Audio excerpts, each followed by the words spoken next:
Everyone, welcome to my channel. आज हम इस वीडियो में आगे फर्दर सेक्शंस को कवर करेंगे। लास्ट वीडियोस में हमने कन्फेशन तक को कवर कर लिया था। हमारे जो लेक्चर्स चल रहे हैं वो सीरीज़ में चल रहे हैं, आप प्लीज़ प्लेलिस्ट में जाकर चेक करना। आज के वीडियो में सेक्शन 26 एंड 27 को कवर करेंगे। अब सेक्शन 26 एंड 27 क्या कहता है? कहते हैं कि जो statements by person who can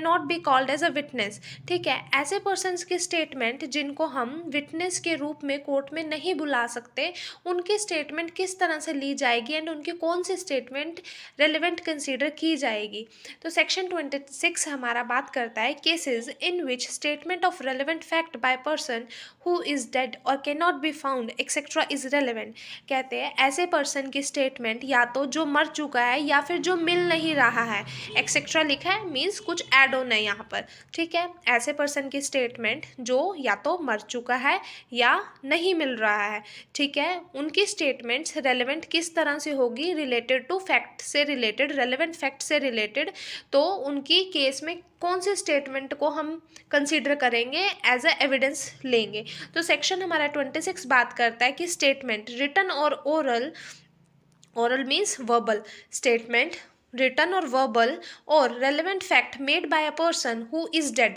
ठीक है। स्टेटमेंट ऐसे पर्सन की जो या तो डेड हो चुका है, who can not be found जो नहीं मिल रहा है, and who become incapable of giving evidence जो इनकेपेबल हो गया एविडेंस देने के लिए। इनकेपेबल का मतलब क्या होता है? मीन्स अनसाउंड माइंड हो गया, मतलब कि वो साउंड नहीं है, वो स्टेटमेंट नहीं दे सकता, मीन्स उसकी जो माइंड है वो इतना कैपेबल नहीं है कि वो स्टेटमेंट को दे सके, ठीक है, अनसाउंड माइंड हो गया। या फिर whose attendance can not be procure without an amount of delay और एक्सपेंसेस, जिसकी अटेंडेंस हम कोर्ट में प्रिक्योर नहीं करवा सकते, मीन्स अगर हम प्रिक्योर करवाएंगे, उनको अटेंड करवाएंगे कोर्ट में, तो कोर्ट का एक तो टाइम वेस्ट होगा, डिले हो जाएगा, दूसरा एक्सपेंसेस कोर्ट के बहुत ज़्यादा लगेंगे और जस्टिस देने में डिले हो जाएगा। तो ऐसे पर्सन्स की स्टेटमेंट जो या तो मर चुके हैं, जो नहीं मिल रहे हैं, जो अनसाउंड माइंड हो गए, या जिनकी अटेंडेंस कोर्ट के लिए प्रिक्योर कराना बहुत डिफ़िकल्ट है बिकॉज ऑफ कि कोर्ट का टाइम वेस्ट होगा, डिले हो जाएगा जस्टिस देने में, या कोर्ट के एक्सपेंसेस बहुत ज़्यादा लग जाएंगे। तो under the circumstances of the case appear to the court unreasonable are themselves relevant fact into the following cases। कौन से relevant fact से related person की written और जो verbal statement थी उनको हम consider करेंगे। मीन्स इन persons की जो मिल नहीं रहे, जो मर चुके हैं, जो अनसाउंड माइंड हो गए, एंड जिनके अटेंडेंस प्रिक्योर करवाना डिफ़िकल्ट है, इन सभी की जो स्टेटमेंट है या तो उन्होंने रिटन दी है या वर्बली दी है, रेलेवेंट फैक्ट से रिलेटेड, तो वो क्या हो जाएगी? रेलेवेंट कंसीडर की जाएगी। अब रेलेवेंट फैक्ट कौन कौन से रेलेवेंट फैक्ट होंगे? तो इसी केस में, इसी सेक्शन में बताया कि किन किन सर्कमस्टांसेस में हम क्या जो स्टेटमेंट है वो रेलेवेंट कंसीडर करेंगे। कौन कौन से सर्कमस्टांसेस में? पहला, या तो कोई पर्सन मर चुका है, दूसरा किसी कोर्स ऑफ बिजनेस से रिलेटेड है आपकी स्टेटमेंट, या फिर जिस पर्सन ने कोई स्टेटमेंट बनाई है उसी के इंटरेस्ट के अगेंस्ट है, मतलब कि हम एडमिशन कर रहे थे, एडमिशन में हमने क्या देखा था कि वही फैक्ट आपका एडमिसिबल किया जाएगा जो आप क्या करोगे, सेल्फ हार्मिंग एडमिशन होगा। जो सेल्फ हार्मिंग मीन्स जो आपको क्या कर रहा है, खुद को हार्म कर रहा है, वही वाला जो आप फैक्ट एडमिट कर रहे हो वही रेलिवेंट कंसीडर किया जाएगा। तो यहाँ पर बोल रहे हैं अगर किसी पर्सन ने क्या करा है, एडमिट किया है कोई भी अपना गिल्ट या फिर कुछ भी चीज़ को क्या करा है, एडमिट किया है, और वो उसके खुद के अगेंस्ट में, मेकर मतलब जो बोल रहा है उसके खुद के अगेंस्ट में, तो वो रेलिवेंट कंसीडर होगा। Fourth, give opinion as to the public right. अगर किसी ने सपोज पब्लिक राइट से रिलेटेड, कस्टम से रिलेटेड कोई जो जर्नल इंटरेस्ट है, तो वहाँ पर किसी ने ओपिनियन दिया, फॉर एग्जाम्पल विलेज में, ठीक है, पंचायत में, जैसे पंचायत मेंबर्स होते हैं या जो पुराने लोग हो गए, उन्होंने राइट और कस्टम से रिलेटेड जर्नल इंटरेस्ट के लिए, पूरे अपने गांव वालों के इंटरेस्ट के लिए कोई स्टेटमेंट दिया, कोई ओपिनियन दिया है पहले के टाइम में, तो वो आगे आने वाले टाइम में क्या हो जाएगा, वो रेलेवेंट कंसीडर किया जाएगा। अगर कोई भी स्टेटमेंट रिलेट करती है रिलेशनशिप से रिलेटेड, रिलेशनशिप से कैसे related, suppose husband and wife की बीच की बातचीत, ठीक है, या उनका रिलेशन सब एडमिट कर रहे हैं उनके फैमिली वाले कि हाँ ये दोनों as a husband and wife इनकी शादी हो रखी है। अगर रजिस्टर नहीं है, मान लो किसी की ए एंड बी की जो मैरिज है वो रजिस्टर नहीं है कोर्ट में, वो रजिस्टर करवाने के लिए है, एंड वहाँ पर अब वो स्पॉट देते हैं, कुछ एविडेंसेस देते हैं कि हाँ कि इनकी शादी हो रखी है, कुछ एविडेंस देंगे, या तो पर्सन्स को लेके आएंगे, फोटोज लेके आते हैं। तो जो पर्सन्स को लेकर आते हैं मीन्स फैमिली मेम्बर्स को अपने, तो वो क्या देते हैं, जो स्टेटमेंट दे रहे हैं रिलेटेड टू देयर रिलेशनशिप, तो वो क्या हो जाएगी, रिलेवेंट कंसीडर की जाएगी। नेक्स्ट आता है आपका existence of relationship made in will और deed relating to the family affairs. अगर फैमिली अफेयर से रिलेटेड अगर किसी ने विल के ऊपर कोई स्टेटमेंट दी है, ठीक है, या फिर डीड से रिलेटेड कोई स्टेटमेंट दिया है रिलेशनशिप में, मीन्स कि दादाजी ने विल बनाई एंड विल बनाने के बाद क्या करा, उसके बाद उन्होंने उस जो विल है उस विल में किसी रिलेशनशिप का जिक्र किया है, किसी रिलेशनशिप का मीन्स कि विल में बोल दिया कि ये इसका भाई लगता है या ये इसकी बहन लगती है, तो वो जो विल में जो स्टेटमेंट लिखी हुई है वो भी रेलेवेंट कंसीडर की जाएगी। ठीक है, नेक्स्ट आता है आपका डॉक्यूमेंट रिलेटिंग टू ट्रांजेक्शन्स। ऐसा डॉक्यूमेंट जो किस से रिलेट कर रहा है, ऐसी ट्रांजेक्शन से जो किस में मेंशन है 11A में। अब 11A में क्या करा था कि ऐसी ट्रांजेक्शन्स, ऐसे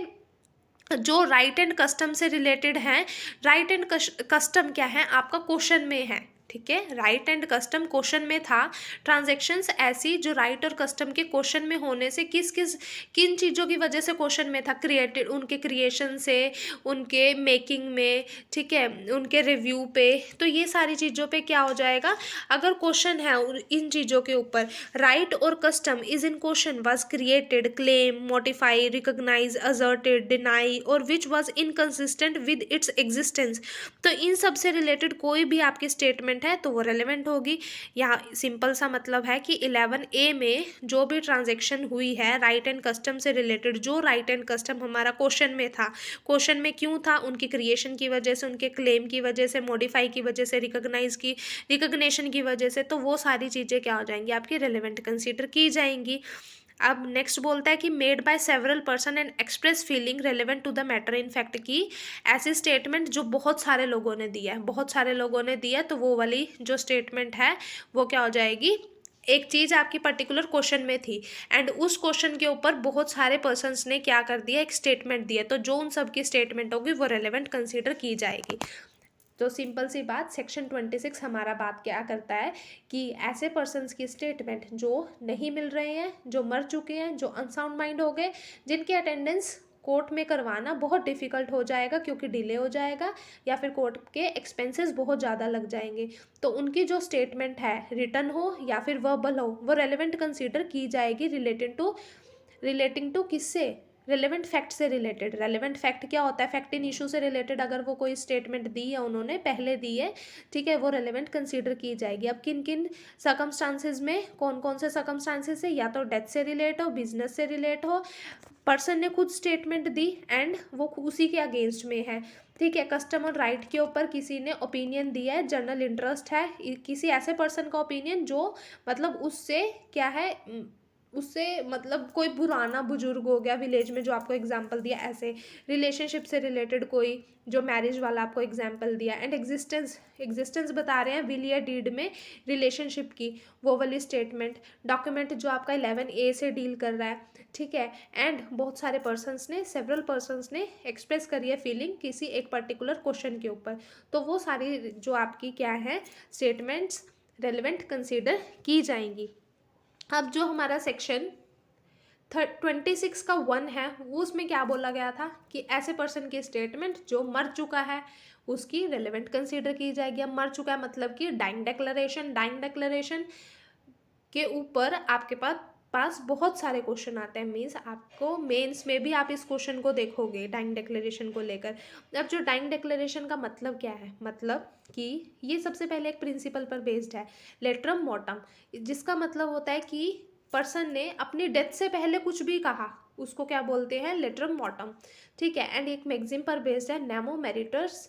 प्रिजम्प्टर मेंट्री, जिसका मतलब होता है कि ऐसा माना जाता है कि एक जो मैन है, एक ह्यूमन बीइंग है, जिस टाइम पर वो मरता है ना, वो झूठ को लेकर नहीं मरता है। क्यों? झूठ को लेकर, झूठ बोलकर क्यों नहीं मरता है? क्योंकि जिस टाइम पर वो मरता है तो ऐसा माना जाता है कि जब वो अपने मेकर से मिल रहा है, मीन्स कि जब वो भगवान से मिल रहा है, तो वो झूठ को अपने मुंह में लेकर नहीं मरेगा। तो ये इस मैक्सिम पर बेस्ड है कि जो भी मरने से पहले किसी पर्सन ने कुछ कहा है तो वो रेलेवेंट ही कंसीडर किया जाएगा एंड वो इसेंशियल होगा। अब कुछ इसेंशियल्स हैं आपके डाइंग डिक्लेरेशन के। कहते हैं कि जो डाइंग डिक्लेरेशन है उसका क्या कोई पर्टिकुलर फॉर्म होता है? कहते हैं नहीं, डाइंग डिक्लेरेशन का कोई पर्टिकुलर फॉर्म नहीं होगा, किसी पर्टिकुलर फॉर्मेट में नहीं होगी डाइंग डिक्लेरेशन। अब डाइंग डिक्लेरेशन को आप रिकॉर्ड कैसे करवाओगे? अब रिकॉर्ड करने के लिए अगर पर्सन की क्या डाइंग डिक्लेरेशन हो रही है तो वो कौन करेगा? कौन करेगा? डॉक्टर करेगा, ठीक है, या मजिस्ट्रेट के सामने की जाएगी, ठीक है। तो वो जैसे जैसे पुलिस वाले ने किया, अदर पर्सन ने किया, तो उसकी जो एविडेंशियरी वैल्यू है वैसे वैसे रीशफल होती जाएगी जिन जिन पर्सन्स ने की है। तो ये पहले तो डाइंग डिक्लेरेशन आपकी अगर पुलिस वाले ने की है तो क्या होगी, मजिस्ट्रेट के सामने हो रही है तो क्वेश्चन आंसर फॉर्म में होनी चाहिए। अगर किसी ने किस गेस्टर से कुछ बताया है, आपका इसमें केस हुआ था क्वीन वर्सेस अब्दुल्ला का, जिसमें एक लड़की को मार दिया था, ठीक है, उसका मतलब थ्रोट था, जो गला था वो काट दिया था, तो उसने अपने इशारा करके बताया था कि हाँ इस पर्सन ने उसके साथ गलत किया है, उसने उसका मर्डर कोज किया है, तो उसने गेस्टर किया था, तो वो चीज़ रेलेवेंट हो जाएगी, वो भी आपकी डाइंग डिक्लेरेशन के अंदर ही आएगी। नेक्स्ट आपका बोलता है कि जो लैंग्वेज है स्टेटमेंट की, अगर कोई डाइंग डिक्लेरेशन रिकॉर्ड कर रहा है, ठीक है, अगर कोई मरते हुए कोई भी लैंग्वेज में बोल रहा है, अगर हिंदी में बोल रहा है तो उसकी एग्जैक्ट लैंग्वेज में उसको रिकॉर्ड किया जाएगा। ऑरल डिक्लेरेशन होती है आपकी ये, एंड कंप्लीट स्टेटमेंट होनी चाहिए, इनकम्प्लीट नहीं होगी। अगर इनकम्प्लीट डाइंग डिक्लेरेशन होगी तो वो आपकी कॉरबोरेशन में चली जाएगी, मीन्स उसको हम कॉरबोरेट कर सकते हैं, उसके अगेंस्ट में और एविडेंसेस जुड़ जाएंगे। अब जो डिक्लेरेंट है वो क्या होना चाहिए, स्टेटमेंट देने के बाद मर जाना चाहिए, तभी वो डाइंग डिक्लेरेशन कंसीडर की जाएगी। अब जो स्टेटमेंट है वो उसकी डेथ से रिलेट होनी चाहिए, ऐसा नहीं कि वो मरते मरते बोल रहा है कि हाँ उसने ऐसा किया, उसने ये, उसको सिर्फ ये बताना है कि उसके साथ कैसे हुआ, उसकी डेथ किसने कोज करी, उसकी डेथ से किस तरह से रिलेट कर रहा है सब कुछ, ठीक है, तो वो अपनी डेथ से रिलेटेड स्टेटमेंट देगा, वो रेलेवेंट होगी। नेक्स्ट आती है हु कैन रिकॉर्ड, कौन रिकॉर्ड करेगा, ये आपको बताया, पुलिस वाले मजिस्ट्रेट के सामने करेंगे तो उसकी एविडेंशियरी वैल्यू ज़्यादा होगी, डॉक्टर करेंगे उसकी एविडेंशियरी वैल्यू भी ज़्यादा होगी, बट किसी रिलेटिव ने किया तो उसकी एविडेंशियरी वैल्यू लो होती जाएगी, ठीक है। नेक्स्ट आता है आपका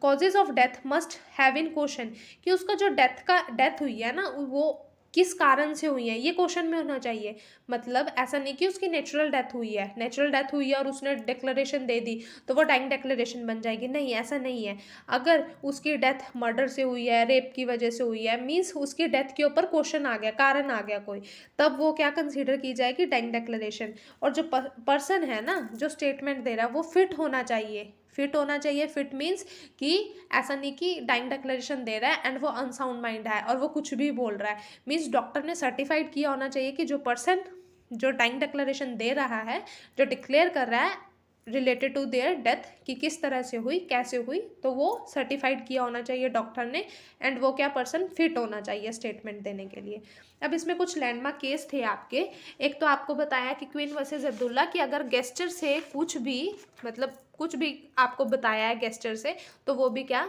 डाइंग डिक्लेरेशन कंसीडर किया जाएगा। नेक्स्ट आपका केस है एक पलका नारायण स्वामी वर्सेस एम्परर। इसमें हेल्ड हुआ था accused was convicted of murder, murder के लिए कन्विक्ट किया गया था इसमें, एंड उसको सेंटेंस टू डेथ, डेथ की पनिशमेंट दी गई थी, क्योंकि उसके अगेंस्ट में जैसे ही किसने जो हमारा विक्टिम थे जिन्होंने डाइंग डिक्लेरेशन दी थी उसी के बिल्कुल सर्कमस्टांसिस में सेम एज इट इज़ क्या हुई कंसीडर किया गया था, वैसे ही फैक्ट्स मिले तो उसको क्या डेथ की पनिशमेंट यहाँ पर इम्पोज की गई थी।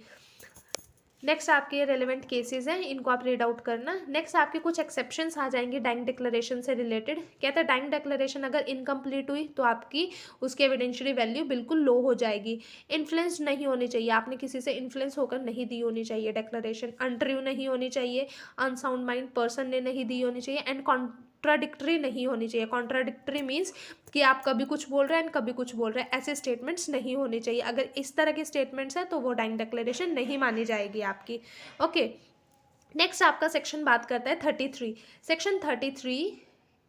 के अकॉर्डिंगली कहते हैं relevancy of certain evidence for proving in subsequent proceeding the truth of fact there instated. कहते हैं ऐसी रेलेवेंसी, हमने रेलेवेंसी बतानी है एविडेंसेस की जो आपकी पहले वाली प्रोसीडिंग में, आपने पहले प्रोसीडिंग हुई आपके अगेंस्ट में, सपोज ए और बी के बीच में कोई प्रोसीडिंग हुई एंड वहाँ पे जजमेंट आ गई, नेक्स्ट आपकी कोई प्रोसीडिंग होती है, ठीक है, तो जो पहले अगर सेम फैक्ट से रिलेटेड है, सेम कॉज ऑफ एक्शन से कॉज ऑफ एक्शन से रिलेटेड है ना, तो वो वाली जो जजमेंट है वो आपकी जो बाद वाला सूट होगा ना, जो मीन्स लेटर ऑन फाइल किया गया, तो उस पर भी पहले वाली सब्सिक्वेंट प्रोसीडिंग क्या होगी, रेलेवेंट कंसीडर की जाएगी। किस तरह से, कहते हैं evidence in judicial proceeding. Judicial proceeding में आपने कोई भी एविडेंस लिए किसी बिफोर एनी पर्सन ऑथराइज, किसी पर्सन जो ऑथराइज पर्सन है उसके सामने, ऑथराइज पर्सन किसके सामने आप एविडेंस लेते हो, मजिस्ट्रेट के सामने आप एविडेंस लेते हो ना, आपने क्या करे जुडिशियल प्रोसीडिंग में एविडेंसेज लिए, वो रेलेवेंट होंगे किस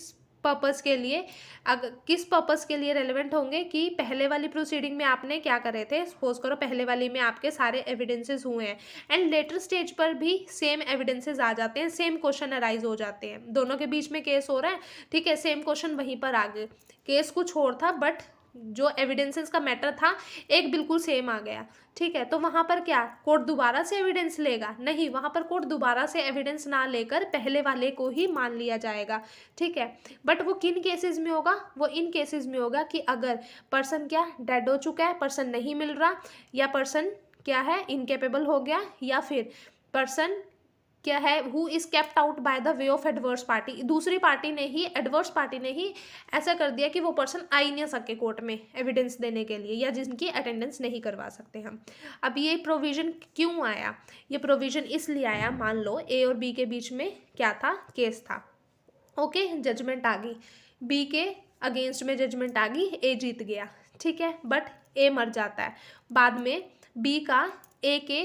लड़के के साथ फिर से कोई सूट फाइल हो जाता है, ठीक है, अब जिन चीज़ों से रिलेटेड सूट फाइल ए और बी